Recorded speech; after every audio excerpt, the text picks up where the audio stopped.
Okay. I'm leaving floor 31. And I'm entering this little transition stage. This stage came about as me just wanting to remake World 10 from Boshy. It's not very insightful, but it's about what it was. A pretty funny thing about this stage is this like sort of pink purple water at the bottom. So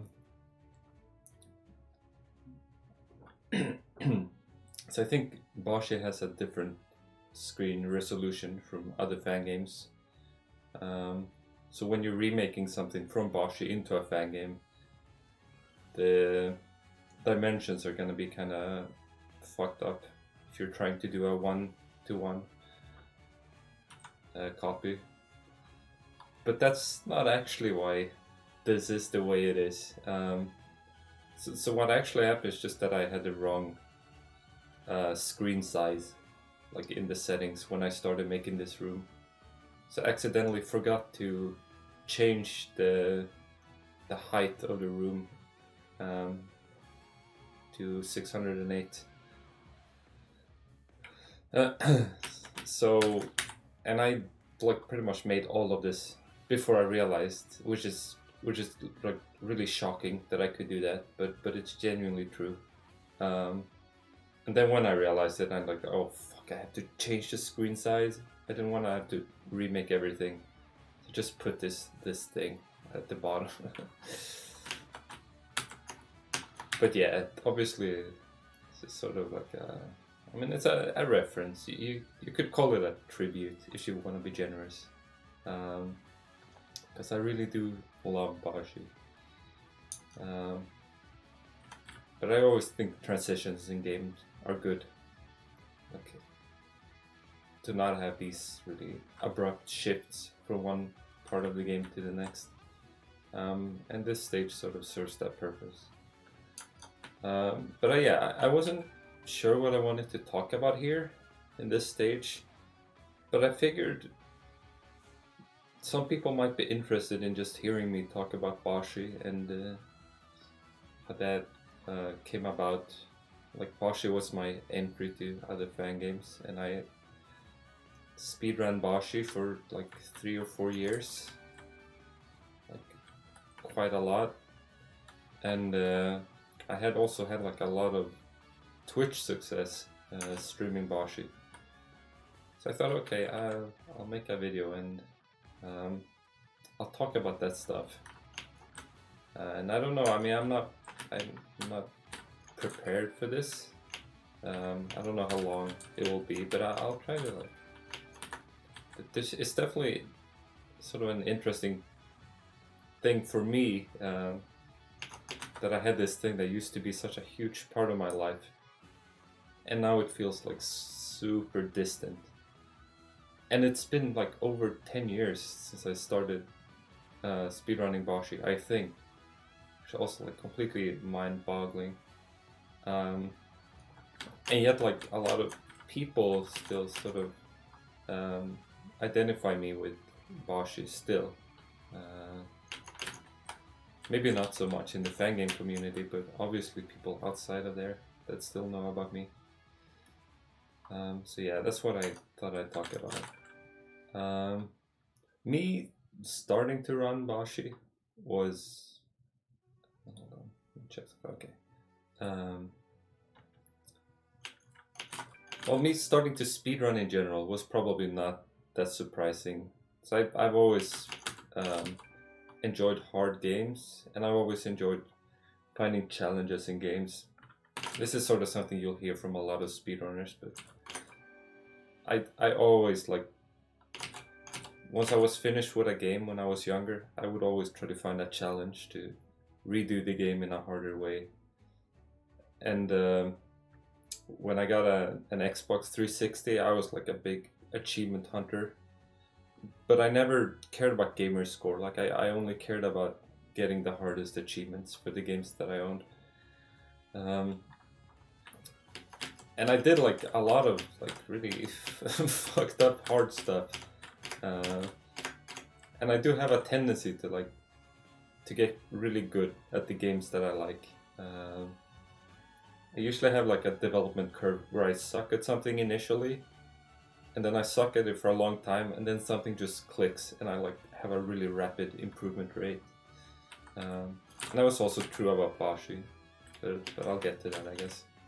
Um, but yeah, and then I started like I got interested in speedrunning at a pretty early age. I used to browse Speed Demos archive quite a bit, and I was like super fascinated with the runs there.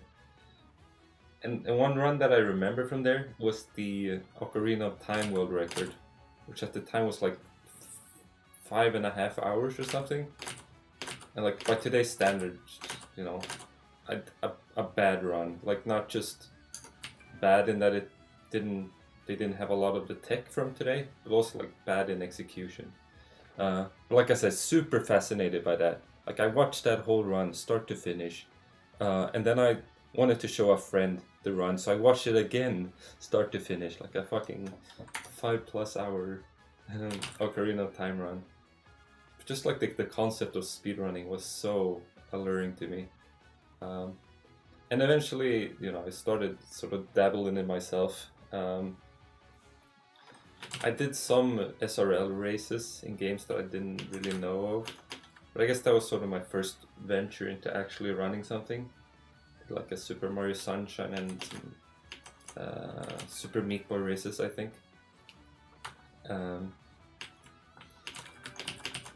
But I never like. There's a huge difference between like playing a game and trying to beat it as fast as possible, and like doing what I did with Boshy, which is just like really sort of devoting your life towards the goal of getting faster at a game. They're just completely separate activities, I think. Um, but I was thinking a lot about like what game do I want to run, because I wanted to find a game that I would be proper good at. You know, the main games that I consider were Super Monkey Ball 2 and Super Mario Sunshine. Like two games that I was very fond of, where I liked the movement, and that I felt that I was like sort of naturally good at.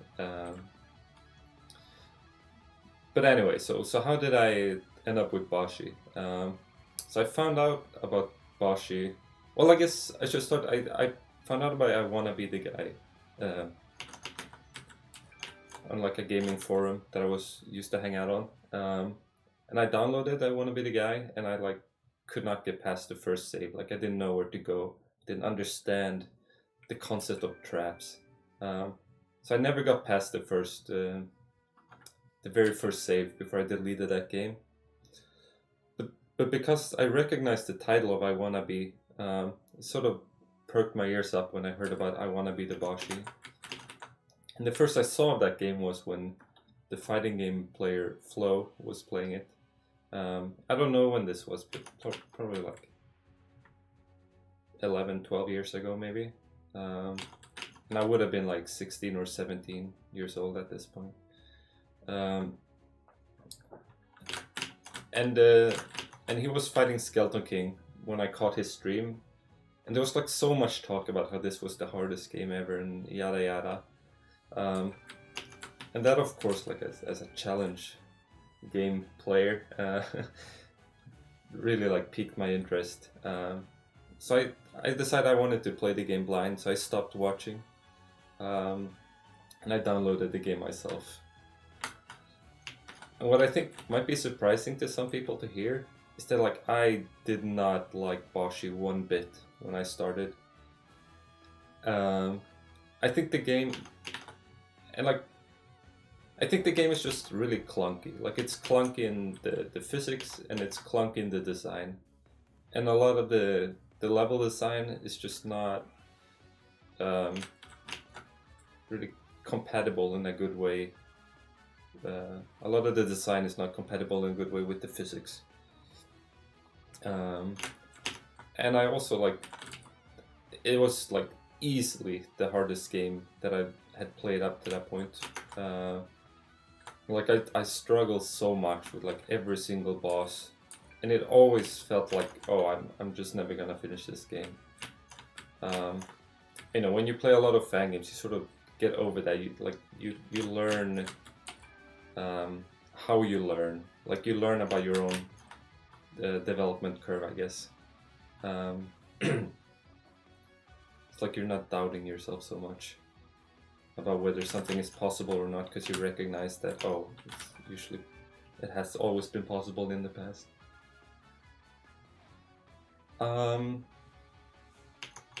But yeah, so I played Boshy, didn't like it very much, but it was always on my desktop, and like every once in a while I'd go back to it.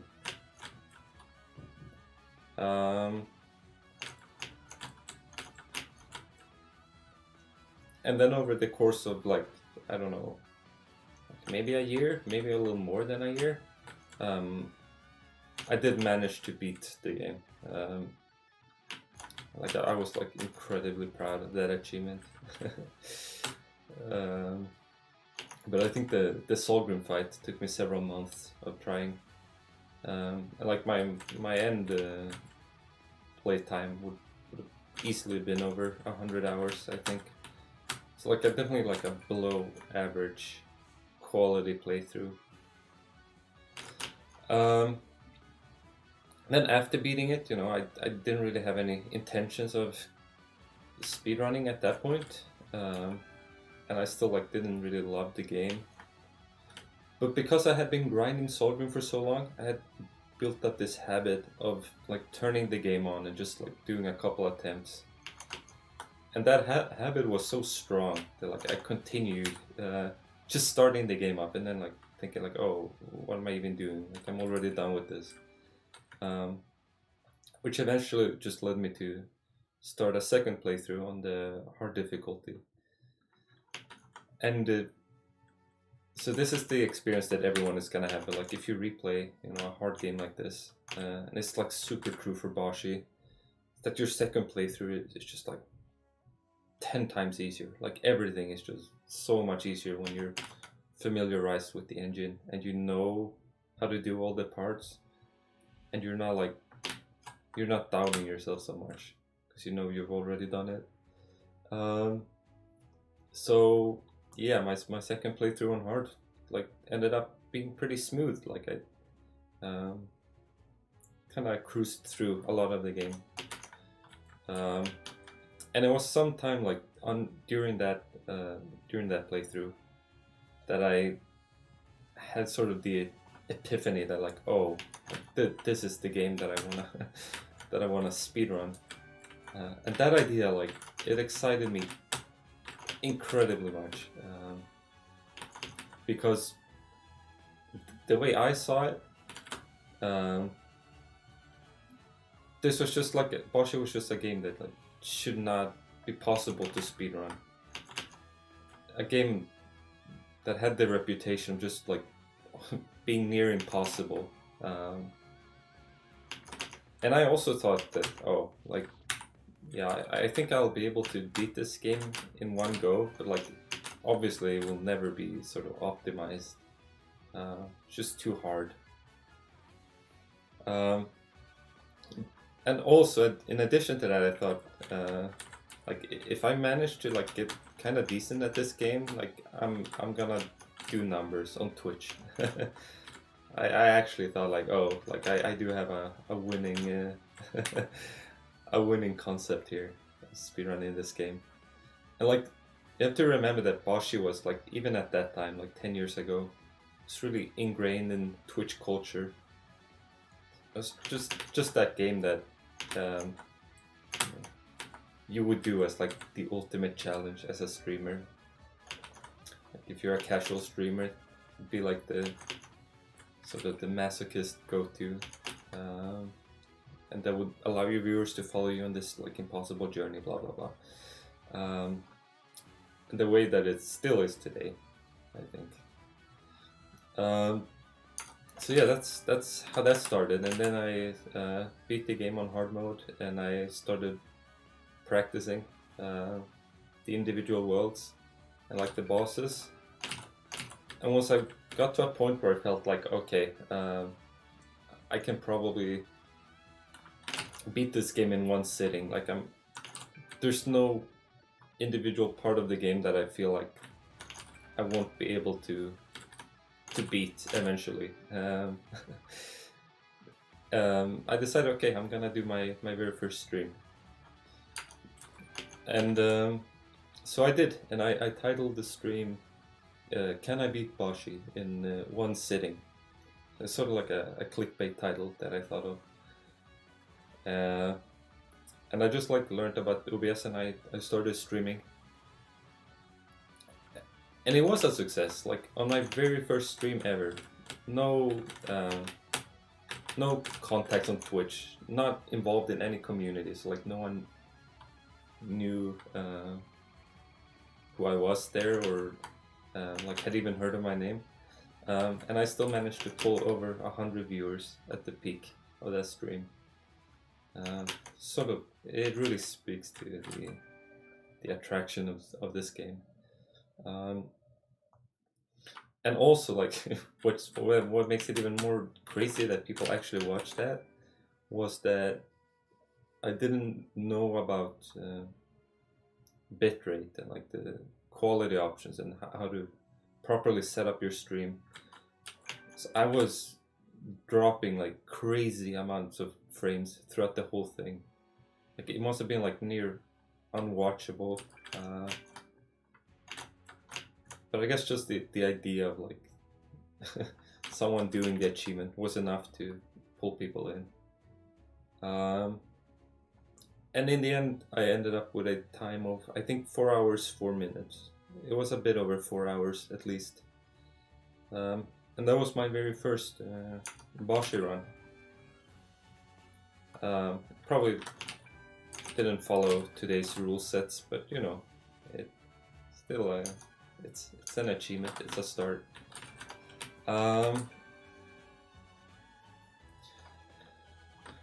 So then after that first run, I started sort of, I guess, getting in touch with more people on Twitch that were also interested in the game. So like there was definitely no one on Twitch that had speedrun the game prior to me, I'd say. But there were people in the Korean community who had done runs of the game, which you could see on like the built-in leaderboards. And what turned out to be true was that, which I found out by hanging out in Denfrog's stream, was that there were other people who were sort of interested in speedrunning it. And these people had like valuable knowledge about how to approach certain parts and, you know, tech in the game that I didn't know. So that's sort of the start of like an actual community being built around the game. Like that started almost immediately.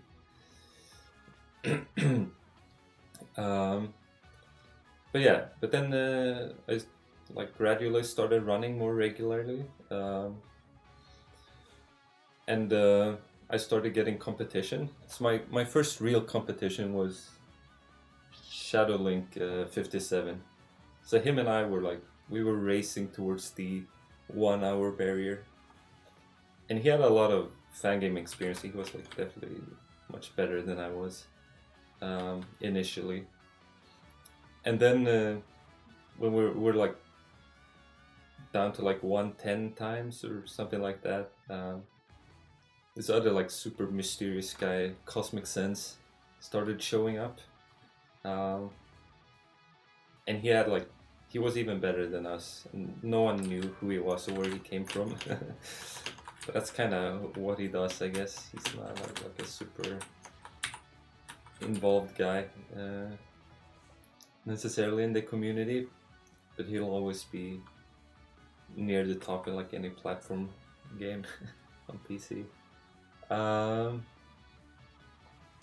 But yeah, but I think Shadow was the first person to break the 1 hour barrier. It's like a huge milestone in the Boshy running community. And then once I finally beat that, I had like a 55 something, I think. Um, and from that point on, I had the record like essentially until the point where I stopped running the game. Um, I did lose it briefly to Witwix, like many years down the line, but um, I was like pretty well established, sort of as the best runner from that point. Um,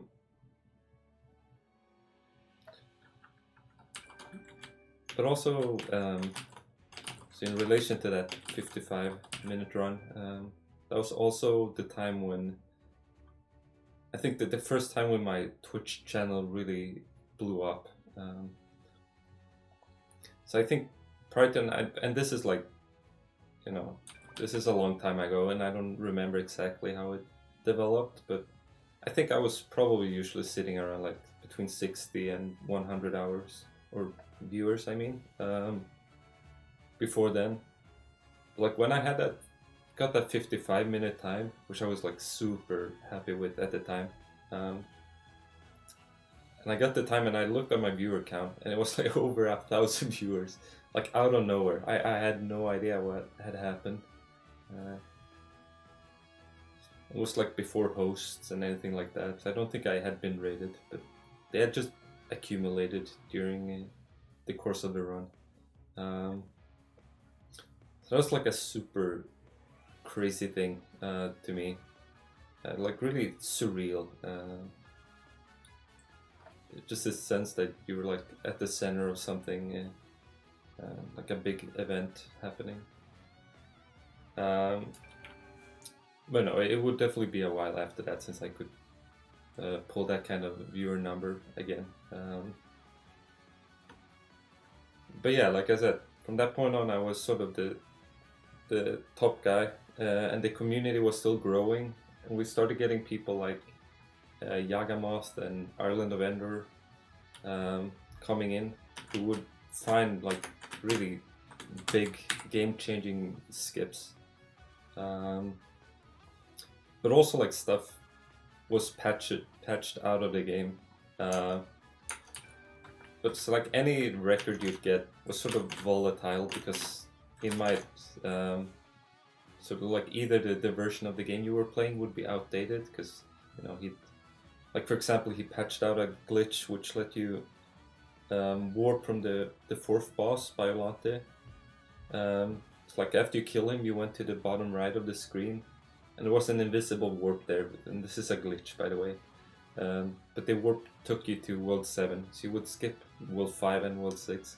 But that was patched out like pretty soon after it started getting used regularly. And then later on, of course, the ninth boss, Bomberman, was replaced by like a proper boss in Ganon. Which then not much later it was discovered they could just spam one to bug him out. But yeah, like the game changed, and like so many new skips and stuff were found. Like obviously the greatest skip. I think I had like about a 45-minute time when the World 11 skip was discovered.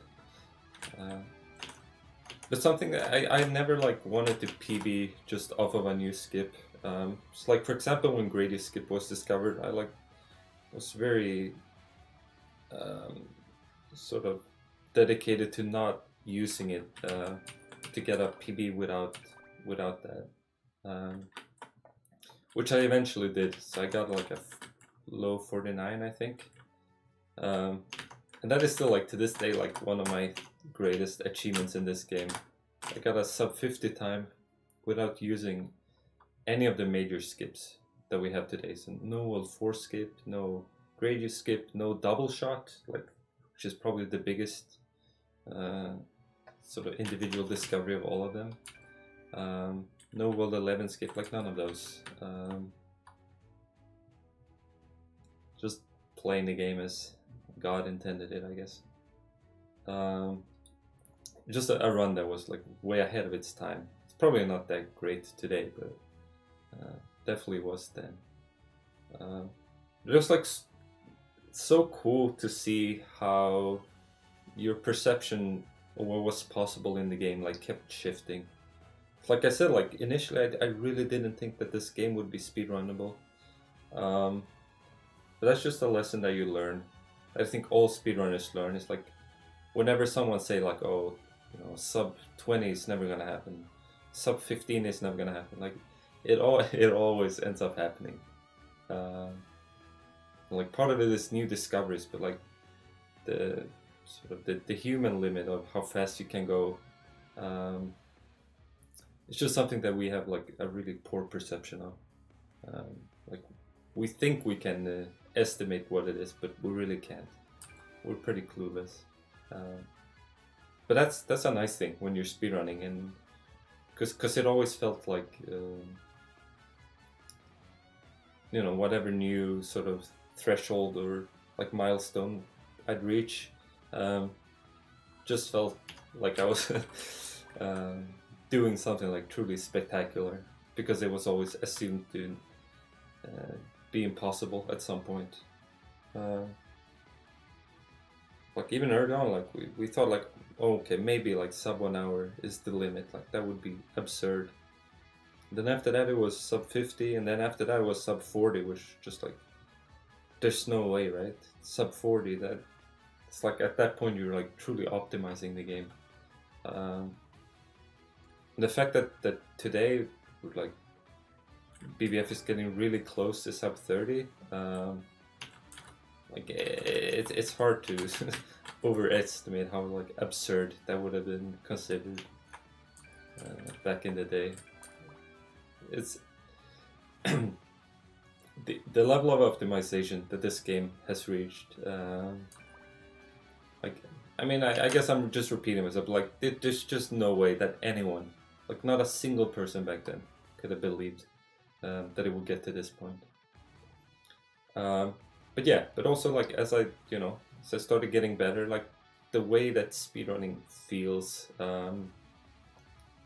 really changes. And I think I was probably like streaming like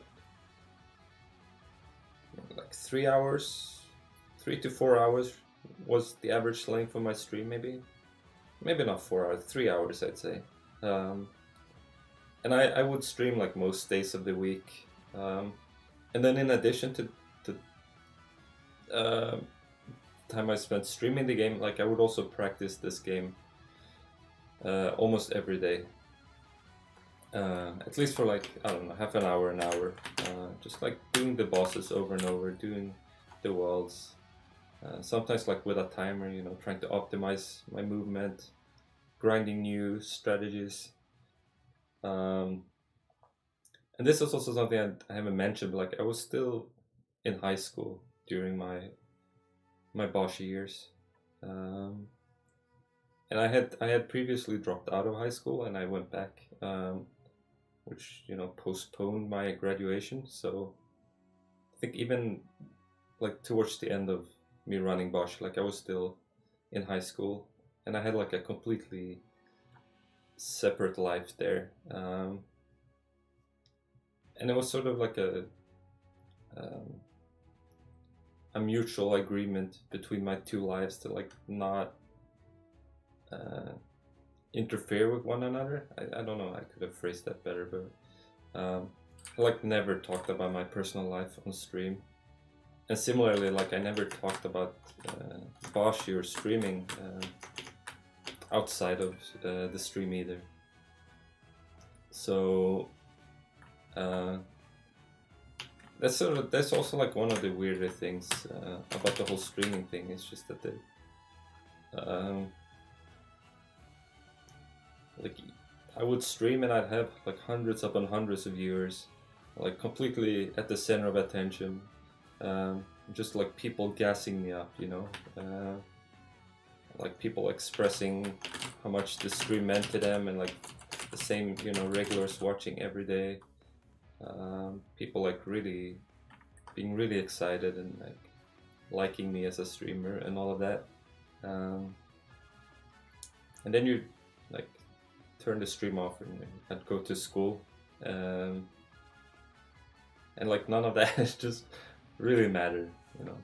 Which, you know, it makes sense, but it is a weird thing. I guess it's hard to explain like what it feels like. But I was definitely like a big fish in a small pond in terms of the speedrunning community. Um, so I'm trying to like not digress too much here. Like, not sure where my train of thought leads me here. But yeah, like the stream was like I don't know when it happened, but like it got really big. I was definitely one of the most watched speedrunners. So my average viewer count, I'd say, if I was just doing like normal any percent runs, and maybe this is like around when, you know, the time when I was like I had like a 40-minute PB or something. So I don't know if this is like a year or two into me running this game. But I would probably pull on average about 600-700 people, and then if I was doing 100% runs or rage mode, I would pull over 1,000. And I also got a lot of attention from like other big speedrunners who would raid or host me. So yeah, I was like, you know, and I mean, I hope it's clear that this is not about bragging or anything. And to be sure, like this also, like I thought it was fun developing my stream and like seeing the numbers grow and have all this attention. But it was certainly like never the focus. And that should have been really clear too from the way that my stream was ran, like the content. It was always like hyper focused on sort of the basics, just like running the game, resetting, running it again, over and over and over, like always working towards the goal of improving my time. Like I you know, and I'm not like, this is not about like purity in speedrunning. It's like a big debate back then, like you know, speedrunners should be pure. They should focus on their game. You know, I don't value that stuff. I think that shit's nonsense. But just like in a very genuine way, like that's what I was interested in.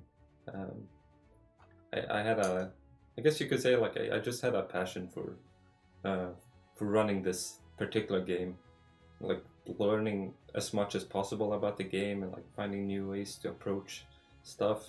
And just you know, improving in any way possible. But yeah, that was always like the focal point of my attention. But yeah, I've definitely like lost my train of thought here. Oh yeah. So what I was getting at before is that once you start getting to that point where like the getting a new PB is like a high effort thing. You're not just like doing, you know, runs haphazardly and like eventually stumble upon a new PB. Like you really have to actively find ways to improve, like practicing the right things, like truly grinding runs, like doing runs, you know, long past the point where you wanna continue playing. And especially like in Boshy, like you're stuck in World 1 and 2 so much. Your brain sort of shuts off and you're having a really hard time focusing on like the early stuff because it's so dull. You've done it thousands of times. But that's like speedrunning at that point is just a completely different beast. um, and I think it's something that I was good at. Like I had the right mentality to sit through all of that. And I always felt, and I always said too, that like, yeah, you do all of that, but that's sort of, you do all this like tedious, mundane stuff, but that's just the uh, the the price you pay for the good parts. Because like whenever I would have a run to, I think World 7, sometimes World 6, a good run up to that point, it's like it was such an adrenaline rush. Like I could, you know, I would be really nervous often, especially like past World 7. Um, but I could also like actively, consciously think like, oh, I'm like really having a good time right now. Like I love this. Uh, this is what I run for. Um, uh, so in that sense, like I really think it's something that I was cut out to do. Um, but yeah,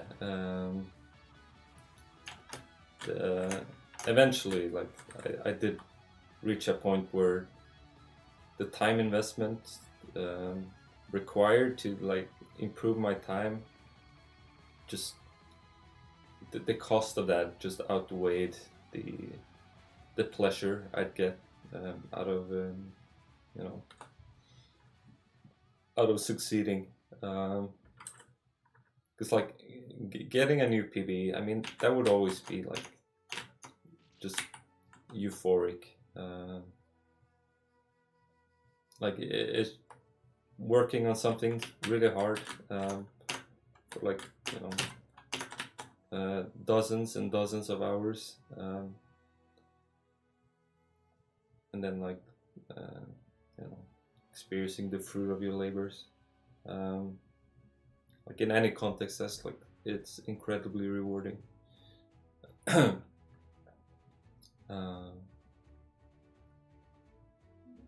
but eventually, like I said, it just it just takes increasingly much effort. Like each time you get a new PB. And it's also like it's scary running a game like this when you start to get to the point where every little mistake you make is like really, you know, actually just every mistake matters. Because it's not like that when you start running this game, and that's why I think so many people pick Boshy up as a speed game, and they have a good time with it. But then you have like on the leaderboard, you have like I don't know, like 50 people stuck at around like the 40-minute or like 40 to 45-minute time range. Sometimes like 38 minutes. Like past that point is where you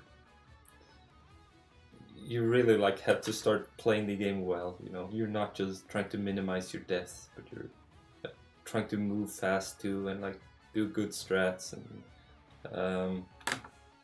yeah, it's just way more demanding like past that point to to improve, and especially you know psychologically, like you have to believe that the grind is gonna pay off. Yeah, I don't know. So a really crazy time, and rather than just like stalling and trying to find out something else that I can say about it, I guess I'll just uh, get out of here.